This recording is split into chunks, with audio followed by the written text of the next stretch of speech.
NEET UG 2022 परीक्षा खत्म हो चुकी है। रिजल्ट का इंतजार है। कहीं न कहीं हाई कट ऑफ का डर भी सता रहा है। तो मैं आपको बताऊंगा कि काउंसलिंग के नियम में जो बदलाव हुए हैं यह बहुत गहरा असर डालेंगे और एक नया ट्रेंड 2022 में पहली बार देखने को मिलेगा। यह जो बदलाव है इसका असर न सिर्फ गवर्नमेंट कॉलेजेस पे होगा बल्कि प्राइवेट कॉलेजेस पे भी होगा और डीम्ड यूनिवर्सिटी पर भी पड़ने वाला है। कैसे, पूरे डिटेल्स में जानेंगे आज के इस वीडियो में। नमस्कार, मैं हूं प्रभाकर भारती, मेडिकल काउंसलर, आप सभी का स्वागत करता हूं। नीट के आने के बाद से बदलाव का दौर जारी है।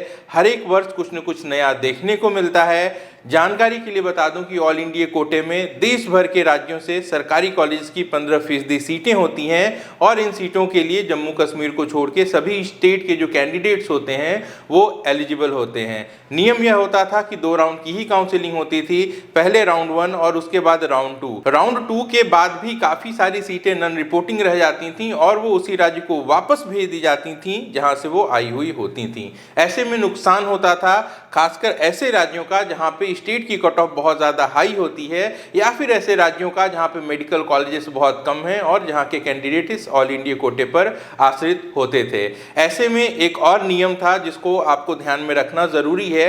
यह नियम कुछ ऐसा था कि सभी कैंडिडेट जो कि राउंड 2 में एडमिशन ले लेंगे, जी हाँ अलॉटमेंट होती है वो छोड़ देते हैं तो दूसरी बात है, लेकिन राउंड 2 में अगर अलॉटमेंट हुई और उन्होंने एडमिशन ले लिया, चाहे वो सरकारी कॉलेज हो या फिर डीम्ड यूनिवर्सिटी हो, सेंट्रल काउंसलिंग में राउंड 2 के एडमिशन के बाद वो फिर स्टेट की काउंसलिंग के लिए एलिजिबल नहीं होते थे।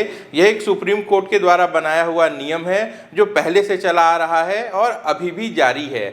लेकिन ऐसे कैंडिडेट जो नॉन रिपोर्टिंग रह गए, वो सीटें खाली हुई, वापस चली गई, लॉस हो रहा था, तो सुप्रीम कोर्ट ने एक और डिसीजन दिया कि अब राउंड 2 के बाद मॉपअप राउंड भी कंडक्ट होगा और इसके बाद भी सीटें खाली रहती हैं तो स्टे मॉपअप राउंड भी होगा। ये 4 राउंड ऑनलाइन कराया जाएगा, ऐसा नियम में था। अब यहाँ पे जो पहले के नियम थे और जो नए नियम आ गए, दोनों कहीं ना कहीं क्लैश हो रहे थे।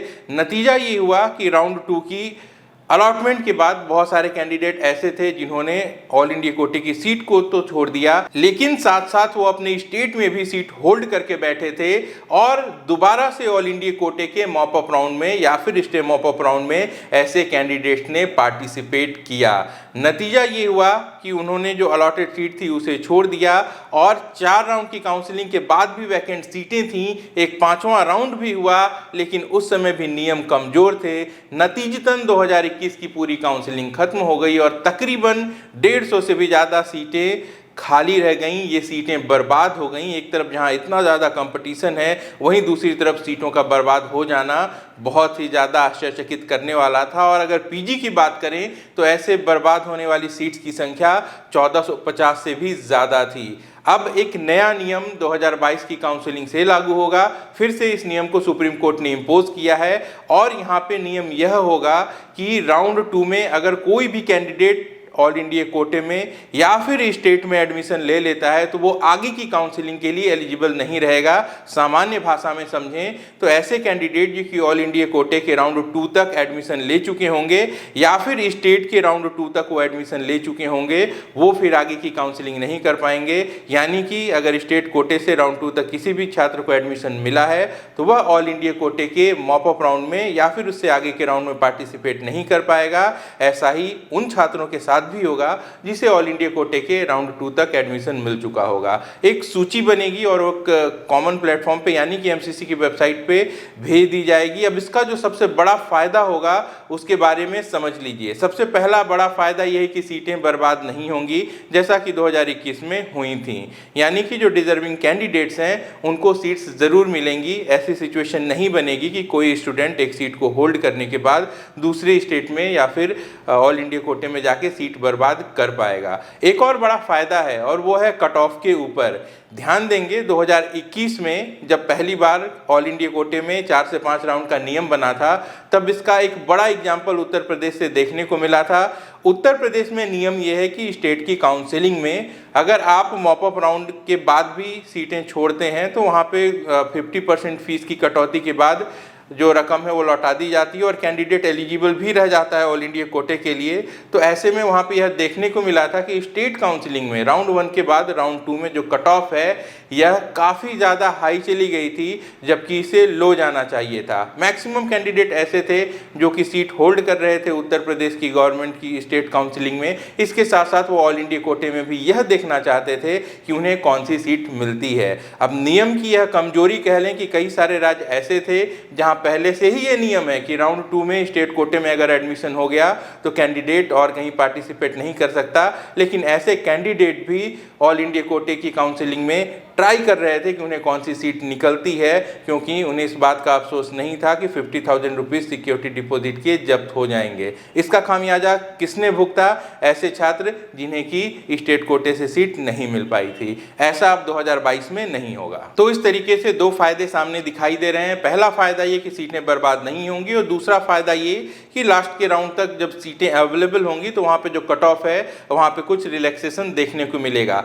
एक और बहुत बड़ा फायदा निकल के सामने आ रहा है और वो ये है कि सीट ब्लॉकिंग अब नहीं हो पाएगी। सीट ब्लॉकिंग क्या है, आप ऐसे समझिए कि एक कैंडिडेट जो अपने रैंक के बेसिस पे एक जगह पे एडमिशन ले चुका है वो फिर किसी दूसरी काउंसलिंग में भी पार्टिसिपेट करता है और वहाँ पे भी एक सीट वो अलॉट करा लेता है और बाद में उसे छोड़ भी देता है। सीट ब्लॉकिंग क्यों होती है? कई बार कैंडिडेट अपने फायदे के लिए करते हैं और कई बार इंस्टीट्यूशंस इसे जानबूझकर भी करवाते हैं और यह गवर्नमेंट, प्राइवेट, डीम्ड तीनों ही जगहों पर देखने को मिलती है। विस्तार से समझते हैं गवर्नमेंट में सीट ब्लॉकिंग कैसे हो रही थी। यह थोड़ी देर पहले मैंने आपको डिटेल्स में बताया कि ऐसे कैंडिडेट जो स्टेट में ऑलरेडी अलॉटेड हैं, एडमिशन ले चुके हैं, वो फिर भी ऑल इंडिया कोटे की राउंड 3, राउंड 4, राउंड 5 में पार्टिसिपेट कर रहे थे। चूंकि राउंड 2 होने के बाद पहले ऑल इंडिया कोटे का राउंड 2 होगा और इसके बाद स्टेट का राउंड 2 होगा। जैसे ही स्टेट का राउंड 2 होगा उस समय तक जितने भी छात्र एडमिशन ले चुके हैं इन सब की लिस्ट एक कॉमन प्लेटफॉर्म पर आ जाएगी। तो ऐसे में गवर्नमेंट में सीट ब्लॉकिंग नहीं हो पाएगी, यहाँ पे फायदा होगा। प्राइवेट में भी सीट ब्लॉकिंग होती है। किस तरीके से होती है? ऐसे सभी कैंडिडेट जो कि सरकारी कॉलेज से चूक जाते हैं उनकी पहली प्रायोरिटी होती है कि सबसे कम फीस के प्राइवेट कॉलेज में वो एडमिशन लें। कर्नाटक नंबर 1 पर आता है। कर्नाटक में जो फीस रही थी 2021 में वो 10 लाख रुपए प्रति वर्ष की थी और कर्नाटक में हर बार यह देखने को मिलता है कि इस कम फीस वाले कॉलेजेस की जो कट ऑफ होती है यह सरकारी कट ऑफ के काफ़ी करीब होती है। अमूमन यह देखा गया है कि 550 तक ही ये सारी मेरिट की सीटें निकल जाती हैं। अब एक फैक्ट यहाँ पर यह भी है कि बहुत बड़ी मात्रा में कर्नाटक की इन ओपन सीट्स पे सीट ब्लॉकिंग होती है। क्यों होती है?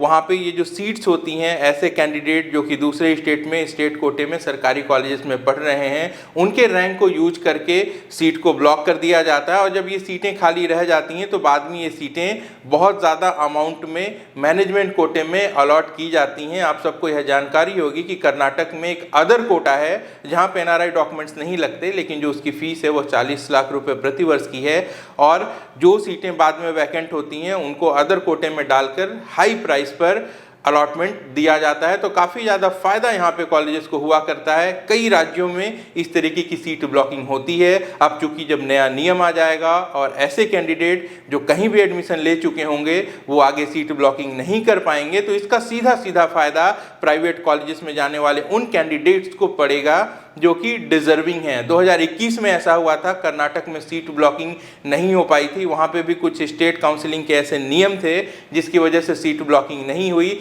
नतीजा यह देखने को मिला कि 500 के भी काफ़ी नीचे कट ऑफ वहाँ पे चली गई 10 लाख पर ईयर वाली फीस पर। अब बात कर लें डीम्ड यूनिवर्सिटीज़ की, तो डीम्ड यूनिवर्सिटीज़ का इनकम का जो मुख्य स्रोत है वो NRI सीट्स को सेल करने का है। बहुत सारे कॉलेजेस ऐसे हैं जहां पे NRI की सीट वैकेंट रह जाती थी और उसके बाद उसको थोड़ा बहुत कम करके वो स्ट्रे मॉप अप राउंड यानी कि कॉलेज लेवल काउंसलिंग में दे दिया करते थे। 2021 की काउंसलिंग में एक और नियम आया जिसमें सरकार ने यह कह दिया कि NRI की सीट अगर राउंड 2 तक खाली रह जाती है और मॉपअप में भी खाली रह जाती है तो मॉपअप की काउंसलिंग के दौरान कन्वर्ट हो जाएगी और मैनेजमेंट की फीस पर स्टूडेंट्स को अलॉट कर दी जाएगी। अब नतीजा ये हुआ कि जो वैकेंट सीटें कॉलेज तक जानी थी तो वो नहीं पहुंच पाती थी।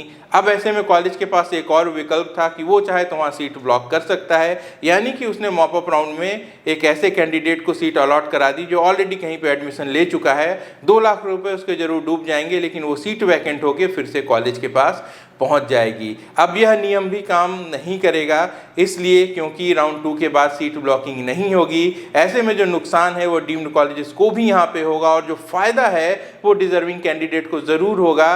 अब यहाँ पे जो एक नई बात हो सकती है वो ये होगी कि एनआरआई कन्वर्सन्स बढ़ जाएंगे, यानी कि ऐसे कॉलेजेस जिनकी मंशा होगी सीट ब्लॉक करके सेल करने की, इनके पास एक विकल्प अभी भी बचेगा, वो कैंडिडेट को एनआरआई में कन्वर्ट करेंगे। और 2021 में ऐसा हुआ था, राउंड 2 के बाद काफ़ी ज़्यादा संख्या में कन्वर्सन्स देखने को मिले थे और मेरा अनुमान अगर सही हुआ तो 2022 में सबसे ज़्यादा एनआरआई कन्वर्सन्स देखने को मिलेंगे और ये सारे कैंडिडेट ज़्यादातर डीम्ड यूनिवर्सिटी में ही पार्टिसिपेट करेंगे। ओवरऑल पूरे वीडियो का मैं सार बताऊं तो यह जो नया नियम आ रहा है ये हर तरीके से कैंडिडेट्स को फायदा पहुंचाएगा, चाहे कैंडिडेट गवर्नमेंट डिजर्विंग हो या फिर प्राइवेट कॉलेज डिजर्विंग हो या फिर डीम्ड कॉलेज डिजर्विंग हो। All the best. आशा करता हूं यह जानकारी आपको पसंद आई होगी। अपना और अपनों का अच्छे से ख्याल रखिए। मैं जल्द मिलता हूं। नमस्कार, जय हिंद।